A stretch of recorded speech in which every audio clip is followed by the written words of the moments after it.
Hello everyone. आज हम इस वीडियो में 28वीं बिहार न्यायिक सेवा मुख्य परीक्षा 2014 28th Bihar judicial service mains examination 2014 के एलिमेंट्री जनरल साइंस के पेपर को डील करेंगे, उसको सॉल्व करेंगे और देखेंगे कि एलिमेंट्री जनरल साइंस के पेपर में किस तरह से क्वेश्चन पूछे जाते हैं, कहाँ कहाँ से क्वेश्चन पूछे जाते हैं, उनको कैसे डील करना होता है और कहाँ कहाँ से हमें क्वेश्चंस को पढ़ना होता है और वो उनके क्वेश्चन पूछने का पैटर्न क्या होता है। तो इन सब चीज़ों पे हम डिस्कस करेंगे। तो स्टार्ट करने से पहले मैं एक चीज़ आपको बता दूं कि ये जो पेपर होता है ये कंपलसरी पेपर होता है बिहार जुडिशियल सर्विस में। और जीके के साथ ये जनरल साइंस का पेपर भी कंपलसरी होता है।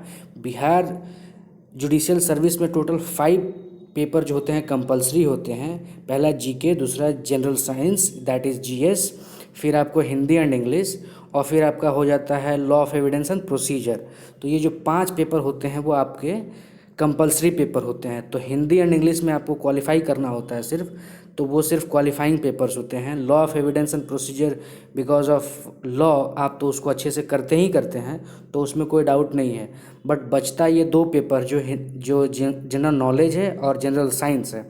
तो इसको ज़्यादातर मैक्सिमम स्टूडेंट्स, मैक्सिमम एस्पायरेंट्स क्या करते हैं कि छोड़ देते हैं या उसको थोड़ा सा कम वेटेज दे के और सोचते हैं कि लॉ को ज़्यादा पढ़ के हम अच्छा मार्क्स कर लेंगे। लेकिन ये बहुत ही गलत स्ट्रैटेजी है, ये एप्रोप्रिएट स्ट्रैटेजी नहीं है। इस हिसाब से हमें नहीं पढ़ाई करना है। हमें जनरल साइंस और जनरल नॉलेज दोनों पेपर को सेम वेटेज देना है, लॉ की इक्विवेलेंट, ताकि इसमें अच्छे मार्क्स हमें मिल सके। और ये पेपर इतना इम्पोर्टेंट है दोस्तों, मैं आपको बता दूं कि ये आपको क्वालिफाई और डिसक्वालीफाई कराने में बहुत बड़ा अहम योगदान अदा करता है। तो इसको बहुत कम वैल्यू नहीं देना है, इसको बहुत ज़्यादा वैल्यू दे के चलना है और लॉ की इक्विवेलेंट ही मान के चलना है। तो आइए स्टार्ट करते हैं। स्टार्ट करने से पहले मैं एक चीज़ और बता दूं आपको कि ये जो 100 मार्क्स का पेपर होता है इसमें टोटल 5 सेक्शंस होते हैं, section A, B, C and D and E. तो ये पाँचों सेक्शंस में से, पाँचों सेक्शन में एक सेक्शन में आपको 2 क्वेश्चन होते हैं, लेकिन आपको एक सेक्शन से सिर्फ एक ही क्वेश्चन अटेम्प्ट करना होता है। तो अगर आप पाँचों सेक्शन से एक एक क्वेश्चन अटेम्प्ट करते हैं तो टोटल आपके 5 क्वेश्चन हो गए। और 100 का पेपर है तो आप उसको करेंगे तो आप पाएंगे कि 20 नंबर का जो होता है एक क्वेश्चन होता है। तो ये स्टार्ट करते हैं हम। इसमें जैसे क्वेश्चन नंबर 1 जो है वो दिया गया है, डिफाइन द फॉलोइंग। सो ये कह रहा है निम्नलिखित की परिभाषा दीजिए। Tsunami, super phosphate, computer virus, dialysis, hybrid seeds, genetically modified, reserve century, insectivorous plants, test tube baby and light year. इन सब को हमें डिफाइन करना है। नेक्स्ट जो है ए का ही बी है दूसरा पार्ट, वो कह रहा है डिफ्रेंशिएट बिटवीन द फॉलोइंग। हमें डिफरेंस बताना है, इन दोनों में डिफरेंस क्या है। तो उसमें दिया है vegetable oils and essential oils, इनमें हमें डिफरेंस बताना है। सेकंड है biogas and LPG. Third urea and compost fertilizer. Next है रैम एंड रोम। फिर है हार्डवेयर एंड सॉफ्टवेयर। इनमें हमें डिफरेंस बताना है कि इनमें क्या डिफरेंस है। क्वेश्चन नंबर 2 जो है वो कह रहा है who give the structure of DNA. उनका नाम बताना है। Who discovered the penicillin. फिर उनका नाम बताना है। Who discovered telephone, who discovered dynamite, name the man landed first on the moon, who prepared the rabies vaccine. Next है which metal is present in blood, what is the nature of X-rays, name the largest flower, name the disease caused by deficiency of blood. तो ये question number 2 था। उसके बाद section B आ जाता है। Section B में जो है वो क्वेश्चन नंबर 3 से स्टार्ट होता है। वो कह रहा है explain the basic principle of following instruments. तो हमें निम्नलिखित उपकरणों के मूल सिद्धांत के बारे में बताना है। जैसे डीजल लोकोमोटिव का क्या सिद्धांत होता है, वो किस पे काम करता है। नेक्स्ट है माइक्रोवेव ओवन। नेक्स्ट है एयर कंडीशनर। फिर बी है answer the following question, what is heavy water, why do leaves appear green, why don't planes leave the earth. Next है why does it take long to cook on mountains in open vessels. फिर question number 4 जो है आपका वो कह रहा है explain the principle of the following. RO water purifier, इनका सिद्धांत बताना है, ये किस सिद्धांत पे काम करते हैं। RO water purifier, desert cooler for cool air, pressure cooker to cook food, फिर है बी, ये कह रहा है write short note answer of the following, what is a sea lion, what are marsupial, is whale a fish or a mammal, what substance are nails made of। तो ये कह रहा है। फिर आपका सेक्शन सी आ जाता है, उसमें क्वेश्चन नंबर 5 से वो स्टार्ट होता है। वो क्वेश्चन नंबर 5 जो है ये कह रहा है right brief answer of the following, निम्नलिखित का संक्षिप्त उत्तर दीजिए। तो इसमें कहा जा रहा है which plant is called man herb, next linseed oil comes from which plant, what is the full form of PUFA, next है name the material from which biodegradable plastic is made, next है yeast used in making bread belongs to which class of plants। फिर what is better known name for the poison prussic acid, next है what is the name of yellow metal alloy of copper and zinc, next है name the process used for the tire repair in which sulfur is added to heated rubber, next है where are cryogenic engines used, next है what is superconductivity. फिर आपका question number 6 आ जाता है, ये कहता है write short answer of the following. ये कह रहा है which are stem cells, what is called wide spread of a disease, what is osteoporosis. फिर कह रहा है name the radio active element detected in humans. फिर कह रहा है how is ozone produced in upper atmosphere. फिर कह रहा है human eye is most sensitive to which colour in day light.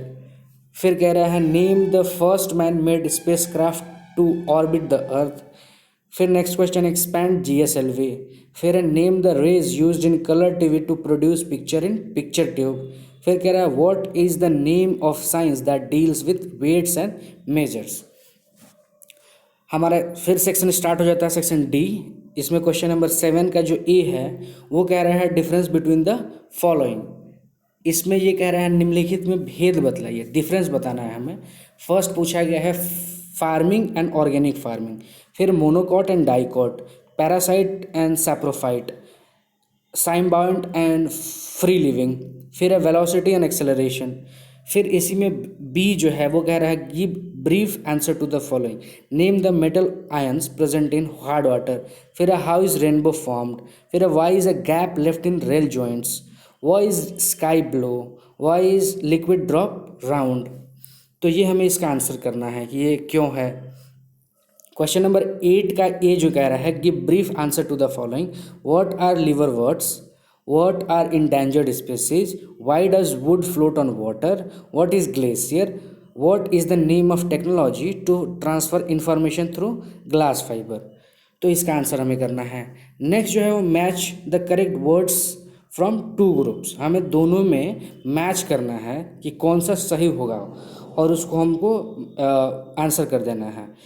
तो फिर हमारा सेक्शन सी जो है वो कह रहा है right very short answer of the following, name the disease having high blood sugar, name the disease having faulty hemoglobin formation। फिर कह रहा है what is use of seismograph, where is SIM card used।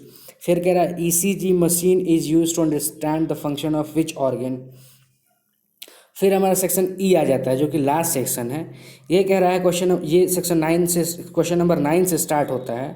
ये कह रहा है write short note answer of the following, short answer of the following.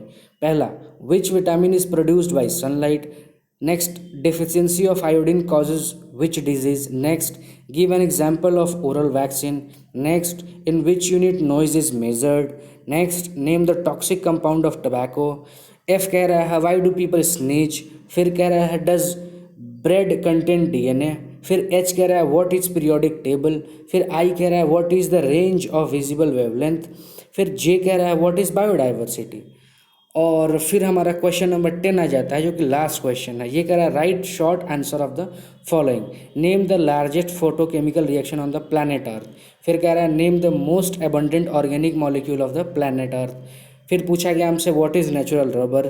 फिर D हमसे पूछा गया है roots grow towards centre of the earth, what this phenomenon is called. फिर हमसे पूछा गया है E how do seasons change on the earth. फिर पूछा गया है why do hairs turn grey at old age. फिर कहा गया है व्हाट इज सवाना। फिर पूछा गया है व्हाट इज फॉग। फिर उसमें आया है name the flavour obtained from bean that is pods. उसके बाद से पूछा गया व्हाट इज़ बायोडीजल, बायोडीजल क्या होता है। तो जैसा आप सबने देखा दोस्तों कि ये जो हमारा है ये बिहार न्यायिक सेवा मुख्य परीक्षा 2014 28वीं बिहार न्यायिक सेवा 28th Bihar judicial service examination mains में जीएस का पेपर है। और ये आपने देखा कि कैसे वे क्वेश्चंस पूछते हैं जीएस में, कहाँ कहाँ से क्वेश्चन पूछते हैं, किस एंगल से क्वेश्चन पूछते हैं और हमें उसे कैसे आंसर करना होता है। और ये देखने के बाद आपको आइडिया लग जाएगा कि हमें और कितनी तैयारी करने की ज़रूरत है, आप कहाँ पे लैग कर रहे हो, आप कहाँ पे आपका स्ट्रेंथ है। तो उस हिसाब से आप अपनी स्ट्रैटेजी को चेंज कर सकते हो, उस हिसाब से आप अपनी स्ट्रैटेजी को कोप अप कर सकते हो, ताकि आप को ईजिली अच्छे नंबर मिल सके और आप अच्छे नंबर के साथ अच्छे रैंक के साथ जुडिशियल एग्जामिनेशन को क्रैक कर सके। तो आप जहाँ कहीं भी हैं, आप गांव में हैं, किसी रिमोट एरिया में हैं, कहीं भी हैं, देश के किसी कोने में हैं, आप इस वीडियो को देखिए, हमारे चैनल के साथ जुड़िए और जुड़े रहिए, ताकि आप जुडिशरी के इस एग्ज़ाम्स को क्रैक कर सकें। और हमारी शुभकामनाएं आपके साथ हैं। और अगर आपको ये वीडियो अच्छा लगा तो subscribe to the channel, like the video and share the video and hit the bell icon so that you can get the notifications of upcoming video easily। and मिलते हैं अगले वीडियो में, तब तक अपना ध्यान रखिए, टाटा बाय बाय।